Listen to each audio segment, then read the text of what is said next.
If your YouTube Watch Later playlist is missing, don't worry. Many users are experiencing this bug right now, so here's an easy fix. First, you need to go ahead and launch your YouTube application on your mobile device and go to the home page. Then tap on your profile picture in the bottom right corner of your screen. After that, you need to go ahead and tap on Playlist.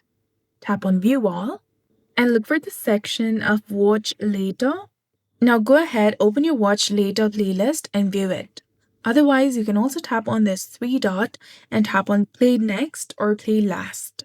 Find the video that you want to save in the Watch Later playlist, tap on the three dots and then tap on Save to Watch Later. Now tap on See List and here you'll see your video in the Watch Later playlist. That's it. I hope you found this video helpful. If you did, please like, share and subscribe. Thanks for watching.